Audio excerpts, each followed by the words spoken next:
দিনাজপুরে বিদ্যুৎশালী বিতরণ বিভাগের কারখানায় ভয়াবহ আগুন বাংলাদেশ অস্ট্রেলিয়ার ব্রিসবেনের দিকে ধেয়ে যাচ্ছে ও বিতরণ বিভাগের দিনাজপুর কার্যালয়ের মেরামত কারখানায় স্থানীয় সময় শুক্রবার 7 মার্চ রাতে 155 কিলোমিটার গতিতে উপকূলে আঘাত হানতে পারে এই অগ্নিকাণ্ডের ঘটনা ঘটে। প্রশান্ত মহাসাগরে তবে এতে কোনো হতাহতের ঘটনা না ঘটলেও পুড়ে গেছে বিদ্যুৎ বিতরণের কাজে বিসবেনের দিকে বড় ট্রান্সফরমার।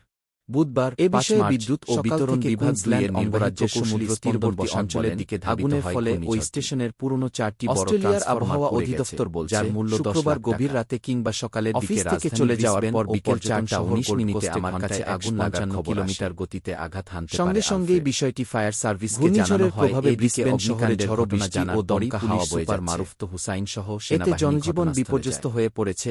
জানা যায় বিকেল 4:15টার দিকে জেলা শহরের বালুবাড়ি এলাকায় কারণে ও বিতরণ বিভাগ কার্যালয়ের মেরামত কারখানায় অগ্নি জনবহুল বেশ কয়েকটি উপশহরের কয়েক হাজার ধোঁয়া দেখতে পেয়ে সেখানে দায়িত্বরতরা ফোনে বিষয়টি ওই কার্যালয় শহরের অসংখ্য বাসিন্দা বিদ্যুৎ বিচ্ছিন্ন হয়ে পড়তে পারেন বলে বিদ্যুৎ ও বিতরণ বিভাগ 2 এর নির্বাহী প্রকৌশলী প্রধানমন্ত্রী অ্যান্থনি আলবানি সংবাদ সম্মেলনে জানিয়েছেন পুরনো 4টি বড় ট্রান্সফরমার পুড়ে গেছে জনগণকে নিরাপত্তা দিতে 1 লাখ টাকা।